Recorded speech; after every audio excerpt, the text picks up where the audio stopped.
வணக்கம். டான் தமிழொலியின் காலை நேர பிரதான செய்தி அறிக்கை. செய்திகளுக்காக இணைந்திருக்கும் நான் கிருஷ்ணாயினி உருத்திரதாசன். வவுனியா வடக்கு எல்லை கிராமங்களில் மக்களை நிரந்தரமாக குடியமர்த்துவதற்கான கள்ளப்பயணம் நேற்று இடம்பெற்றது. வவுனியா வடக்கு பிரதேச செயலர் பிரிவிற்குட்பட்ட எல்லை கிராமங்களில் மேல்குடியமர்த்தப்பட்ட மக்கள் அங்கிருந்து இடம்பெயர்ந்து செல்லும் நிலையில் அவர்களை நிரந்தரமாக அங்கு குடியமர்த்துவதற்கான சாத்தியப்பாடுகள் தொடர்பில் ஆராயும் வகையில் வடக்கு மாகாண ஆளுநர் நா. வேதநாயகனால் ஒழுங்குபடுத்தப்பட்ட களப்பயணம் நேற்று இடம்பெற்றது.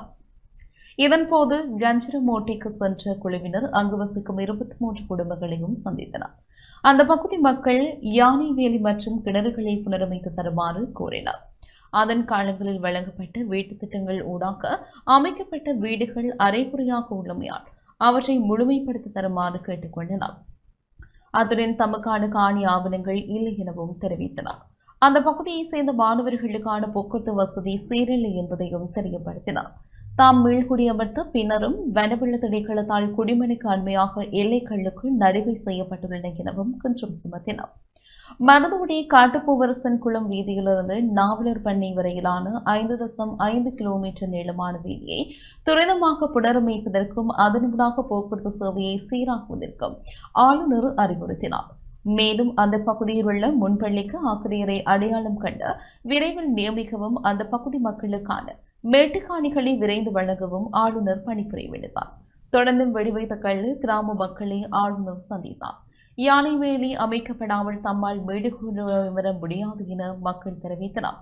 உயிரிழப்புகளை கூட யானைகளால் தாம் சந்தித்துள்ளதாகவும் பயிரழிவு கூட ஏற்பட்டுள்ளதாகவும் குறிப்பிட்டனர்.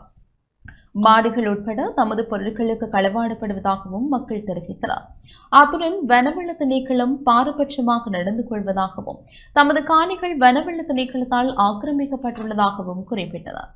மிக அடர்ந்த காடுகள் ஏக்கர் கணக்கில் அருகிலுள்ள பிரதேசங்களில் பெரும்பான்மையின மக்களால் அளிக்கப்பட்டுள்ள போதும் அது தொடர்பில் எந்த ஒரு நடவடிக்கைகளும் எடுக்கப்படாது வனவள திணைக்கள அதிகாரிகள் தாம் சிறிய விறகு தடியை வெட்டினால் கூட வழக்கு தொடுப்பதாகவும் ஆளுநரிடம் முறைப்பாடளித்தனர். வனவள திணைக்களத்தினரால் தற்போது இணக்கப்பாடுகளுக்காக கட்டப்படுவதாக குற்றம் சாட்டினார்.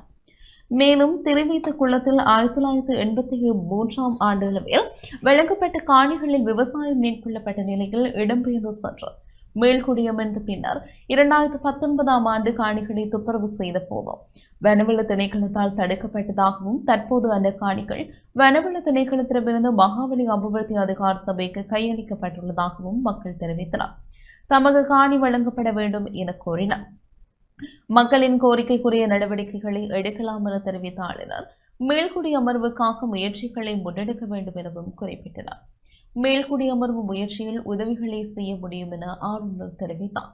இதன் பின்னர் மருதோடி பகுதியை பார்வையிட்ட ஆளுநர் கடந்த கொரோனா பெருந்தொற்றுக்கு காலத்துடன் மூடப்பட்ட ஊஞ்சல் கட்டில் அரசினர் தமிழ் கல்வன் பாடசாலையையும் பார்வையிட்டனர். அதனைத் தொடர்ந்து பெரிய கோரமோட்டை குளத்தையும் பார்வையிட்டார். குளத்தின் கீழான பயிற்சிகை கைவிடப்பட்டுள்ளமையும் ஆளுநர் அவதானித்தார். இது தொடர்பில் கமநல சேவை திணைக்களத்தினருக்கு குளத்தை புனரமைப்பதற்கான அறிவுறுத்தலையும் வழங்கினார். நெடுங்கேணி மருதோடி அரசினர் தமிழ் கல்வன் பாடசாலைக்கு மாகாண குறித்தொதுக்கப்பட்ட அபிவிருத்தி நன்கொடைகள் நிதி வழங்கப்பட்டு அங்கு கட்டடம் அமைக்கப்பட உள்ள நிலையில் பாடசாலையையும் ஆளுநர் சென்று பார்வையிட்டார். வவுனியா வடக்கு பிரதேச செயலக மாநாட்டு மண்டபத்தில் மக்களையும் ஆளுநர் சந்தித்தார். இதன்போது கோவில் புளியங்குளம் மக்களால் யானை வேலி அமைத்தல், வெடிவைத்த கல் வரையிலான வீதி புனரமைப்பு, வீதி விளக்குகள் பொருத்துதல், மருதங்குளம் புனரமைப்பு ஆகிய கோரிக்கைகள் முன்வைக்கப்பட்டன. மேலும் மாமடு குளம் புனரமைப்பு செய்யப்பட வேண்டும் என்ற வேண்டுகோளும் முன்வைக்கப்பட்டது. அத்துடன் சம்பள குளத்திலிருந்து பனை நின்றான் செல்லும் வீதியை புனரமைத்து தர வேண்டும் எனவும் மக்கள் கேட்டுக் கொண்டனர். வனவள திணைக்களத்தினர் பாரபட்சமாக நடந்து கொள்வது தொடர்பாக மக்களின் முறைப்பாடுகள் தொடர்பில் வனவள திணைக்கள பிரதிநிதிகளுடன் ஆளுநர் தெளிவுபடுத்தினார். அவ்வாறு செயற்படுவது தவறு எனவும் சுட்டிக்காட்டினார். மேலும் வனவள திணைக்களத்தால் எல்லையிடப்பட்ட காணிகள் விடுவிக்கப்படுவதற்கான நடவடிக்கை எடுக்கப்பட்டு வரும் நிலையில் காணிகளை அடையாளம் காண்பதற்கு பிரதேச செயலரை உள்ளடக்கிய குழுவை நியமித்து செயல்படுத்துமாறு ஆலோசனை வழங்கினார். கால்நடை வைத்தியர்கள் தொடர்பாக மக்கள் முன்வைத்த கோரிக்கைக்கு அமைவாக வைத்தியருக்குரிய வாகன வசதிகளை ஏற்படுத்திக் கொடுப்பதற்கு நடவடிக்கை எடுப்பதாகவும் ஆளுநர் பதிலளித்தார். அதேபோல காணி கச்சேரிகள் விரைவில் நடத்தப்பட்டு காணி ஆவணங்கள் வழங்குவதற்கான நடவடிக்கை எடுக்கப்படும் என ஆளுநர் குறிப்பிட்டார். ஆளுநரின் இந்த கள பயணத்தின் போது நாடாளுமன்ற உறுப்பினர்களான மானா ஜெகதீஸ்வரன், சேனா திலகநாதன், வடக்கு மாகாண ஆளுநரின் செயலாளர், வடக்கு மாகாண உள்ளூராட்சி அமைச்சின் செயலாளர், கல்வி அமைச்சின் செயலாளர், விவசாய அமைச்சின் செயலாளர், வடக்கு மாகாண உள்ளூராட்சி ஆணையாளர், வவுனியா மாவட்ட உள்ளூராட்சி உதவி ஆணையாளர் ஆகியோர் இணைந்திருந்தனர்.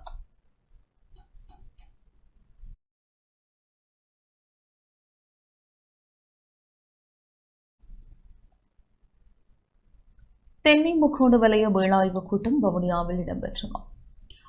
வடமாகாண தென்னை முக்கோண வலயத்தில் மேற்கொள்ளப்பட்ட திட்டங்கள் தொடர்பான முன்னேற்ற மதிப்பாய்வு குழு கூட்டம் வவுனியா மாவட்ட செயலகத்தில் நேற்று இடம்பெற்றது. இதன்போது வவுனியா மாவட்டத்தின் தென்னை உற்பத்தியை அதிகரிப்பதற்கான செயற்திட்டத்தின் தற்போதைய நிலை தொடர்பாக ஆராயப்பட்டதுடன் தென்னை பயிற்சியாளர்கள் எதிர்கொள்ளும் பிரச்சினைகள் தொடர்பாகவும் கவனம் செலுத்தப்பட்டது. வடமாகாண தென்னை முக்கோண வலயம் என்ற திட்டத்தினூடாக விவசாயிகளுக்கு காலிக்கர் முதல் 50 ஏக்கர் வரையான காணிகளுக்கு தென்னை பயிர்கள் மானியமாக வழங்கப்படுகின்றன. அத்துடன் அதற்கான நீர் விநியோக செயற்பாடுகளுக்காக ஏக்கருக்கு 30,000 ரூபாய் வழங்கப்படுகின்றமை குறிப்பிடத்தக்கது. பெருந்தோட்டம் மற்றும் சமூக உட்கட்டமைப்பு அமைச்சர் சமந்த வித்யாரட்ன தலைமையில் இடம்பெற்ற இக்கூட்டத்தில் பிரதி அமைச்சர்களான சுந்தரலிங்கம் பிரதீப், உபாலி சமரசிங்க, மாவட்ட செயலாளர் சரத்சந்திர, அமைச்சின் செயலாளர்கள், பிரதேச செயலாளர்கள், விவசாயிகள் கலந்து கொண்டனர். நாங்கள் மாற்றத்தை எதிர்பார்க்கிறோம். இந்த நாட்டில் வெறுமனே அரசியல்வாதிகள் மாத்திரம் மாறி நாட்டை ஒரு நல்ல பாதையிலே கொண்டு செல்ல முடியாது. அரச ஊழியர்களே நீங்களும் உங்களுடைய கடமைகளை, பொறுப்புகளை உணர்ந்து சரியான முறையிலே செயல்பட வேண்டும். அப்போதுதான் நிச்சயமாக இந்த நாட்டை சரியான முறையிலே நாங்கள் கொண்டு செல்லலாம். எனவே நாங்கள் நினைக்கிறோம், தென்னை பனை உற்பத்தி சார் அரச ஊழியர்கள், அதே போல இங்குள்ள உயர்மட்ட அதிகாரிகள் இந்த விவசாயிகளுடைய பிரச்சனைகளை சரியான முறையில் இனங்கண்டு அதை தீர்ப்பதற்கான வழிகளை மேற்கொள்ளப்பட வேண்டும் என்பதை எங்களுடைய அமைச்சருடைய நோக்கமாக இருக்கிறது. இந்த நாட்டிலே தமிழ், சிங்கள, முஸ்லிம் அனைத்து வித மக்களும் ஒன்றாக ஒரு தாய் பிள்ளைகளாக இருந்து நாட்டை கட்டியெழுப்ப. யாழ்ப்பாணம் மத்திய கல்லூரியின் பரிசளிப்பு விழா இடம்பெற்றது. யாழ்ப்பாணம் மத்திய கல்லூரியின் வருடாந்த பரிசளிப்பு விழா நேற்று இடம்பெற்றது. தந்தை செல்வா கலையரங்கில் கல்லூரி அதிபர் திருமதி செல்வகுணாளின் தலைமையில் நிகழ்வு இடம்பெற்றது. இந்த நிகழ்வில் பிரதம விருந்தினராக கல்லூரியின் பழைய மாணவனும் மிஸ்டர் கெங்கிரிஸ் நிறுவன யாழ்ப்பாணத்திற்கான முகாமைத்துவ பணிப்பாளருமான நாதன் நந்தகுமார் பங்கேற்றதுடன் கௌரவ விருந்தினராக பட்டய கணக்காளர் தியாகராஜா வசீகரன் பங்கேற்றார். இதன்போது விருந்தினர்கள் பேண்ட் வாத்திய அணிவகுப்புடன் மாலை அணிவிக்கப்பட்டு வரவேற்கப்பட்டதைத் தொடர்ந்து மங்கள விளக்கேற்றல் இடம்பெற்றது. தொடர்ந்து மாணவர்களின் கலை நிகழ்வுகளும் இடம்பெற்றன. கல்வி, விளையாட்டு என பல துறைகளில் சாதித்த மாணவர்களுக்கு இதன்போது கௌரவம் வழங்கப்பட்டது. மாணவர்களின் பரிசல்களை KPMG இடர் முகாமைத்துவ பணிப்பாளர் சீதா வசீகரன் வழங்கி வைத்தார். இந்த நிகழ்வில் பாடசாலை முன்னாள் அதிபர்கள், ஆசிரியர்கள், பழைய மாணவர்கள், நலன் விரும்பிகள் என பலரும் பங்கேற்றனர்.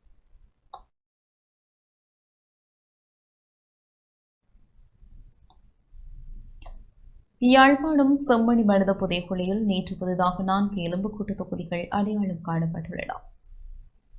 யாழ்ப்பாணம் செம்மணி மனித புதைக்குழியில் நேற்று புதிதாக 4 எலும்புக்கூட்டு தொகுதிகள் அடையாளம் காணப்பட்டுள்ளன. இந்த நிலையில் ஏற்கனவே அடையாளம் காணப்பட்ட மனித எலும்புக்கூட்டு தொகுதிகளில் 7 எலும்புக்கூடுகள் முற்றாக அகழ்ந்தெடுக்கப்பட்டுள்ளன. கடந்த 12 நாட்களாக முன்னெடுக்கப்பட்டு வரும் அகழ்வு பணிகளில் 47 எலும்புக்கூட்டு தொகுதிகள் முற்றாக அகழ்ந்தெடுக்கப்பட்டுள்ளன. தடயவியல் அகழ்வாய்வு தளம் இலக்கம் 1 மற்றும் தடயவியல் அகழ்வாய்வு தளம் இலக்கம் 2 என நீதிமன்றத்தினால் அடையாளப்படுத்தப்பட்ட மனித புதைக்குழிகளின் அகழ்வு பணிகள் முன்னெடுக்கப்பட்டு வருகின்றன. 2ஆம் கட்ட பணிகளுக்காக 45 நாட்கள் நீதிமன்றத்தினால் அனுமதிக்கப்பட்டுள்ள நிலையில் நேற்று 27வது நாளாக அகழ்வு பணி முன்னெடுக்கப்பட்டது. 2ஆம் கட்டத்தின் 2ஆம் பகுதி 12 நாட்களாக முன்னெடுக்கப்படும் நிலையில் நேற்று வரை 47 எலும்புக்கூட்டு தொகுதிகள் முற்றாக அகழ்ந்தெடுக்கப்பட்டுள்ளன. செம்மணி மனித புதைக்குழியில் அகழ்வு பணிகள் இதுவரை கட்டங்கட்டமாக 36 நாட்கள் முன்னெடுக்கப்பட்டுள்ள நிலையில் மொத்தமாக 122 எலும்புக்கூட்டு தொகுதிகள் அடையாளம் காணப்பட்டுள்ள நிலையில் அவற்றில் 112 எலும்புக்கூட்டு தொகுதிகள் முற்றாக அகழ்ந்தெடுக்கப்பட்டுள்ளன.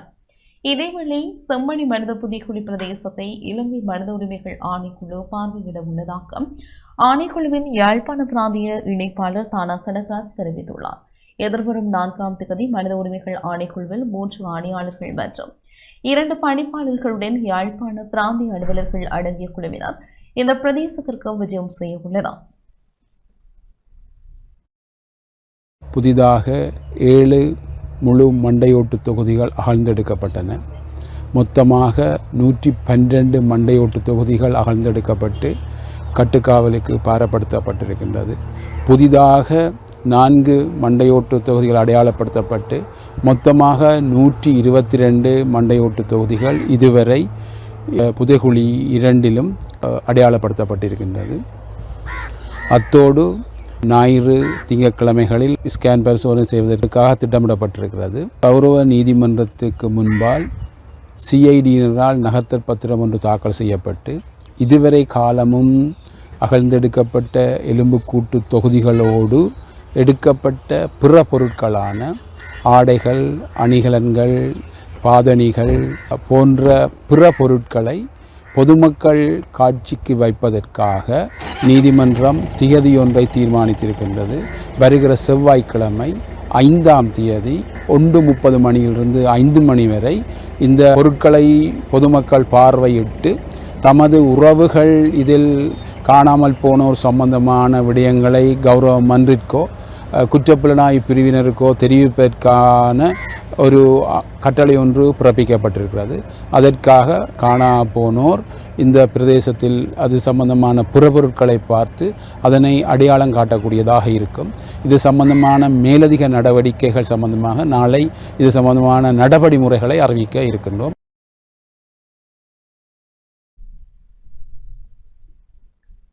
முல்லைத்தீவு தேராவில் தெற்குங்காட்டு பகுதிகள் பேருந்துடன் மோட்டார் சைக்கிள் மோதி விபத்துக்குள்ளானதில் ஒருவர் காயமடைந்துள்ளார்.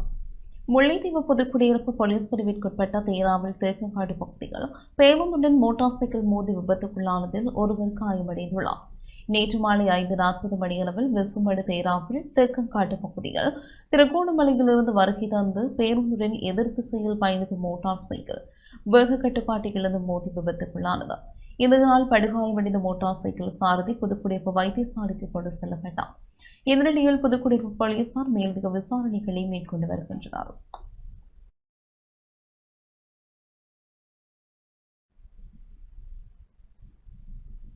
யாழ்ப்பாணம் உப்புமடம் சந்தி பகுதியில் ராணுவ தண்ணீர் பவுசர் தனியார் வாகனத்துடன் மோதி விபத்துக்குள்ளானார். யாழ்ப்பாணம் கோண்டாவில் உப்புமடம் சந்தி பகுதியில் வேக கட்டுப்பாட்டை இழந்த ராணுவ தண்ணீர் பவுசர் தனியார் வாகனம் ஒன்றுடன் மோதி விபத்துக்குள்ளானது. நேற்று மதியம் இடம்பெற்ற விபத்தில் தனியார் வாகனமானது பகுதி அளவில் சேதமடைந்துள்ளதுடன் உயிராபத்துக்கள் எவையும் ஏற்படவில்லை. இதனையடுத்து சம்பவ இடத்திற்கு விரைந்து சுன்னாகம் போலீசார் விசாரணைகளை மேற்கொண்டனர்.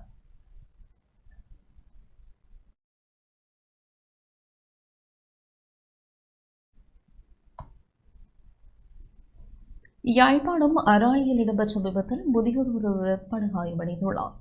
யாழ்ப்பாணம் அராலி சமுத்தி வங்கி அருகாமையில் நேற்று மாலை இடம்பெற்ற விபத்தில் முதியவர் ஒருவர் படுகாயமடைந்த நிலையில் யாழ்ப்பாண போதனா வைத்தியசாலையில் அனுமதிக்கப்பட்டுள்ளார். சமுத்தி வங்கிக்கு அருகே பயணித்துக் கொண்டிருந்த துவிச்சக்கர வண்டி திடீரென செந்தமிழ் கிளை வீதிக்கு நுழைவதற்கு வலது பக்கமாக திரும்பிய வேளை பின்னால் பயணித்த மோட்டார் சைக்கிள் மோதி விபத்துக்குள்ளானது. இதனால் துவிச்சக்கர வண்டிகள் பயணித்த முதியவர் படுகாயமடைந்த நிலையில் வைத்தியசாலையில் அனுமதிக்கப்பட்டுள்ளார். மோட்டார் சைக்கிள் பயணித்த நபருக்கு சிறிய காயங்கள் ஏற்பட்டுள்ளன.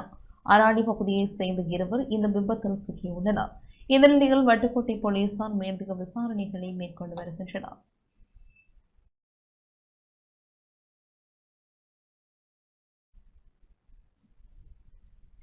அமெரிக்க வரை குறைக்கப்பட்டமை வரவேற்கத்தக்க விடயம் என சுதந்திர வர்த்தக வலய முதலீட்டாளர்கள் சங்கத்தின் தலைவர் பெர்னாண்டோ தெரிவித்துள்ளார்.